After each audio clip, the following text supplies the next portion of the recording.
सिर्फ 1 साल के अंदर 1,48,000 करोड़ का फ्रॉड हुआ है बैंकों के अंदर। दोस्तों आदाब, मैं नीस अहमद खान हिंद वॉइस के प्लेटफॉर्म से आपसे मुखातिब हूँ। मोदी जी कानून व्यवस्था की बड़ी बात करते हैं कि उनके कोई फ्रॉड नहीं हो रहा, कुछ नहीं हो रहा, बैंकों की स्थिति ठीक है और सब चंगासी। विदेशों में जाके भी ये कहते हैं वो सब चंगासी, उन्हें फ़िक्र नहीं है देश की, उन्हें सिर्फ इस बात की फ़िक्र है कि कितने एमएलए तोड़ के वो कहाँ ले जाते हैं और अपने बीजेपी में शामिल करते हैं। बीजेपी तो रही नहीं है, वो कांग्रेस होती चली जा रही धीरे धीरे और अन्य पार्टियां उसमें मिलती चली जा रही हैं। वहीं बैंकों के फ्रॉड जो 2014 में थे, जिसकी वजह से बहुत ज़्यादा मशहूर हुआ है, नीरव मोदी, विजय माल्या, ये सारे के सारे लोग थे, वो अभी तक नहीं रुके हैं। जिसकी बात, उसी से आर्थिक स्थिति बहुत बिगड़ती चली जा रही है और सुधर नहीं रही है। मोदी जी को कोई चिंता नहीं आर्थिक स्थिति की। अब आपको पता है कि सरकारी बैंकों में 1 साल में 1,48,000 करोड़ के फ्रॉड हुए हैं। सिर्फ 1 साल में अभी तक इतने फ्रॉड हुए हैं। ये रकम किसी छोटे मोटे देश का जो है ना, उसके सालाना बजट के बराबर है, जितना का हमारे यहाँ फ्रॉड हुआ है। आखिर ये बैंकों के फ्रॉड रुक क्यों नहीं रहे हैं? होते ही चले जा रहे हैं। क्लियर है, लोगों को पता है कि फ्रॉड हो रहे हैं, लोन ले लेते हैं, भाग जाते हैं, बट्टे खाते में डाले जाते हैं, ये सब चल रहा है। इसके पीछे वजह क्या है, इसके ऊपर चलने के पहले मैं आपसे एक रिक्वेस्ट करना चाहता हूं कि अगर आप हमारा चैनल देख रहे हैं, अगर कह दिया मैंने, आप हमारा चैनल तो देख ही रहे हैं, तो आपको पसंद आता है तो उसे सब्सक्राइब कीजिए, इसके फेसबुक पे जाइए, दोस्तों से कहिए कि इसको लाइक करें और सब्सक्राइब करें। आप जो नीचे एक लाइन चल रही है पेटीएम की, उसमें अगर कुछ आर्थिक सहायता करना चाहे तो वो हमारे लिए खुशी की बात होगी, क्योंकि हम लोग स्वागता हैं, खुद करते हैं और ख़ुद चैनल चला रहे हैं, सारे सीनियर जर्नलिस्ट हैं, तो लिहाजा आपसे ये रिक्वेस्ट है कि कुछ ना कुछ हमारी मदद कीजिए।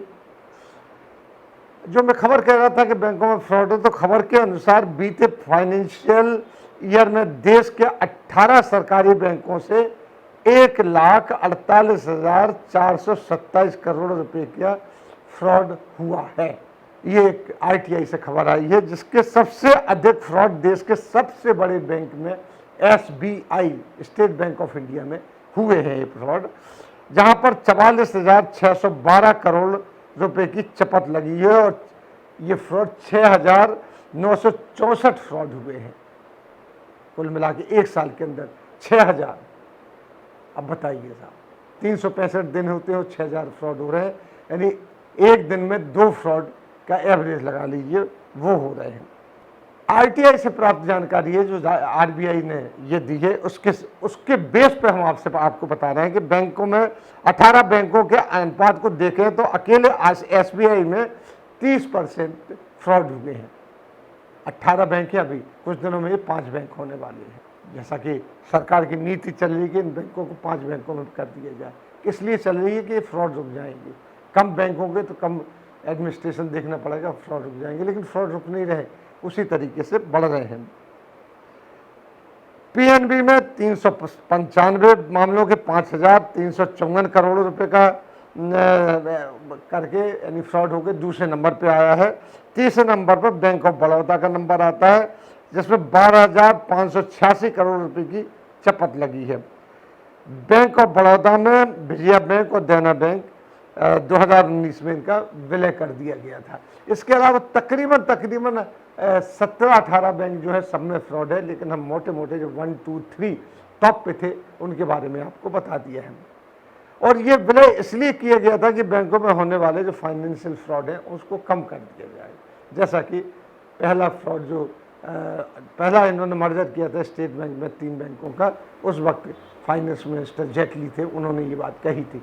वैसे जेटली वेटली तो कुछ नहीं बोलते थे, ना आज भी कोई बोलता सिर्फ हमारे प्रधानमंत्री। छोटी बात होती है तो प्रधानमंत्री ही अपना वक्तव्य रखते हैं, टीवी पे आते हैं और बताते हैं कि नहीं, अब हम आपको सफाई करना पड़ेगी, अब आपको कोरोना भगाने के लिए ताली बजाना पड़ेगी, हमने आपका लॉकडाउन कर दिया है, हमने आपका बैंक का जो नोटों की नोटबंदी कर दी है, फाइनेंस मिनिस्टर कहीं नहीं होता है, होम मिनिस्टर कहीं नहीं होता है जिसको लॉकडाउन अनाउंस कर देता, सिर्फ मोदी जी ही होते हैं चारों तरफ। ये फ्रॉड है, हर साल बढ़ते ही चले जा रहे हैं। 2018-19 की बात अगर लें तो फ्रॉड पिछले साल से 4 गुना बढ़े हैं।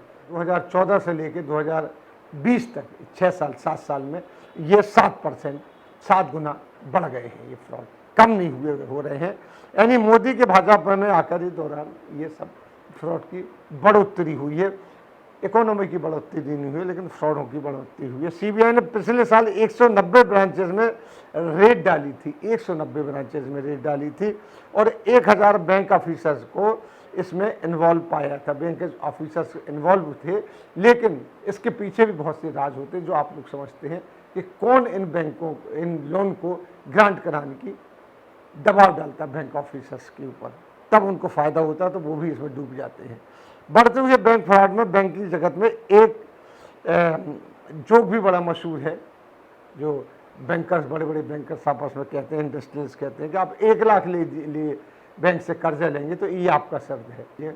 अगर आप बैंक से 1 लाख कर्जा लेंगे तो ये आपका सर दर्द है, और अगर 100 करोड़ कर्जा लेंगे तो ये बैंक का सर दर्द है कि उसको वो कैसे ठीक करे और आपसे कैसे ले। ये एक बड़ा एक लतीफ़ा, एक जोक और एक चलता है बैंकों में। तो यही हो रहा है। कम कर्ज वाले तो बेचारे मरते हैं, उनकी कारें उठा ली जाती हैं, उनके घर सील कर दिए जाते हैं, लेकिन जो ज़्यादा बड़ा कर्जा लिए बड़े बड़े इंडस्ट्रियल्स, उनका कुछ नहीं होता है। वो ये कहते हैं कि आप ये, अगर आपको हमारी इंडस्ट्री चलाना तो हमें और कर्जा दे दीजिए, आप और कर्जा देंगे तो हम अपनी इंडस्ट्री चला लेंगे। ये चल रहा है। अगर हम इन फ्रॉडों की तह तक जाएँ तो करने वाले बड़े राजनीतिक कनेक्शन मिलेंगे। जिस तरीके से आप देखिए, विजय माल्या का उदाहरण ले लीजिए। वो जब यहाँ से भागे तो राज्यसभा के सांसद थे, रेड कॉर्नर नोटिस उनके ऊपर निकला था, और वो 35 से ज़्यादा सूटकेस लेके बॉम्बे एयरपोर्ट से चले गए थे, किसी ने उनको रोका नहीं। क्यों? क्योंकि वो एमपी भी थे, उनके पास एमपी का पास होता है, सारी चीज़ें होती हैं। बहुत बड़ा फ्रॉड किया था और चले गए। और आज तक ब्रिटेन से यहाँ नहीं आए, ब्रिटिश में खुला घूम रहे हैं, क्रिकेट मैच देखने जाते हैं, घूमने जाते हैं, उनकी फ़ोटो तस्वीरें अखबारों में छपती हैं, लेकिन हम लोग उनको प्रत्यार्पण करके वापस नहीं पाए। नीरज मोदी के साथ भी यही है। नीरज मोदी का हम रोज़ सुनते हैं कि आज आ रहे हैं, परसों आ रहे हैं, जेल में हैं।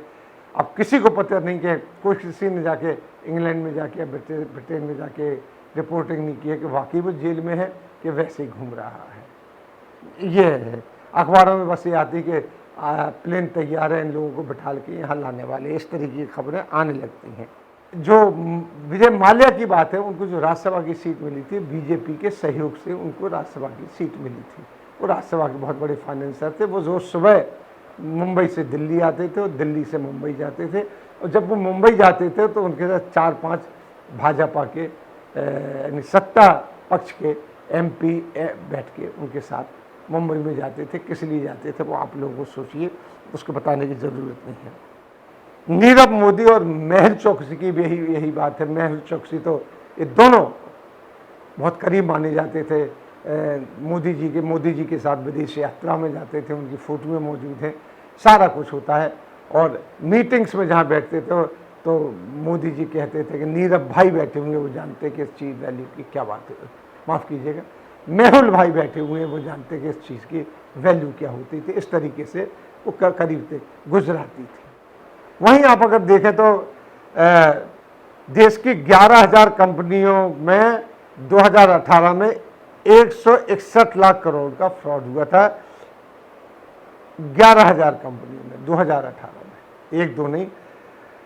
2014 में तत्कालीन विदेश मंत्री ने राज्यसभा में ये बताया था कि फ्रॉड 3,000 के करीब फ्रॉड करने वाले इंडस्ट्रियलिस्ट और धन्ना सेठ देश छोड़ के बाहर जा चुके हैं और विदेशों की उन्होंने नेशनलिटी ले ली है। हम उनको आज तक वापस नहीं ले पाए हैं। ये राज्यसभा के आप उसमें मौजूद है 3,000 लोग। 3,000 के नाम बहुत ज़्यादा होते, कहाँ तक हम बताएंगे, जिनके कारण 1.5 ट्रिलियन जो रुपये बट्टे खाते में डाला गया है। बैंक क्या कर रहा है आजकल, सरकार क्या कर रही है? बैंक तो नहीं कर रहा है कि जो देख लेती है तो पैसा है वो वापस नहीं लेती है, उसको बट्टे खाते में डाल देती है। बट्टे खाते का मतलब ये होता है कि ये पैसा डूबा नहीं है, कभी ना कभी वापस आ जाएगा, जो कभी नहीं आता है। जिस तरीके से आज माल्या, विजय माल्या ये कहते हैं कि हमने जितना कर्जा आपसे लिया था उतना आपने हमारी प्रॉपर्टी बेच के कमा भी लिया, इसमें खुलेआम कहता है। और इतना चरचराता है कि ब्रिटेन का सरकारें पूछ रही कि आप जेलों में कैसा इंतज़ाम करते हैं कि इनको गिरफ्तार करके हम आपके यहाँ भेजेंगे। इस तरीके की सब बातें अखबारों में आती हैं। ये उनका वहाँ पे भी पकड़ है। ये पकड़ कैसे बनी, क्यों बनी? एमपी थे, किसने बनाया? आपने बनाया। कोई आम आदमी तो 1 लाख 10 लाख कार खरीद लेता तो उसके घर में अगर उसने एक किस्त नहीं चुकाता तो घंटी बजती है, रोज़ घंटी बजती है, टेलीफोन की घंटी बजती है, और कुछ दिनों बाद कार उठा के ले जाते हैं जितना पैसा आपने चुकाया हो। अगर कोई फ्लैट कर लिया है आपने कर्जा लेके बैंक से तो वो ताला लगा जाते हैं। ये हालत होती है, इनका कुछ नहीं होता है। इस तरीके से जो मौजूदा सरकार है मोदी जी की, इसके हर मंत्री, हर एमपी, हर एमएलए इनको बुरा भला तो कहता है, लेकिन इनके प्रत्यार्पण के लिए क्या कर रहा है वो कभी नहीं बताता है, किसी तरीके से नहीं बताता। मोदी जी इतनी बार विदेश गए, विदेश के प्रधानमंत्रियों से मिले, जो लोग इतना बड़ा बड़ा फ्रॉड करके निकले हैं उनको कहना चाहिए कि साहब इनको वहाँ से प्रत्यार्पण कीजिए, हमें वापस भेजिए। महल कुमार ने तो दूसरी कंट्री में जाके अपनी नेशनलिटी भी ले ली है। अब सोचने की बात है, वो आदमी डबल नेशनलिटी भारत में रहते हुए वहाँ की कैसे ले सकता है जबकि भारत का नागरिक है। इतनी धांधली चल रही है। वही कि आपने अगर 10 लाख या 1 लाख रुपए कर्जा लिया है तो ये चुकाना आपका सरदर्द है, और अगर आपने 100 करोड़ लिया है तो ये बैंक का सरदर्द है। रोज अखबारों में ऐसे फ्रॉड की खबर आती है। ये इसलिए बताई गई क्योंकि ये सालाना रिपोर्ट है, RTI से आई है। सिर्फ 1 साल के अंदर 1,48,000 करोड़ का फ्रॉड हुआ है बैंकों के अंदर। हमारी इकोनॉमी तभी नीचे जा रही है। इसी के साथ हम आपसे लेते हैं विदा। अगले अंक में फिर हाजिर होंगे, तब तक के लिए दीजिए हमें इजाज़त।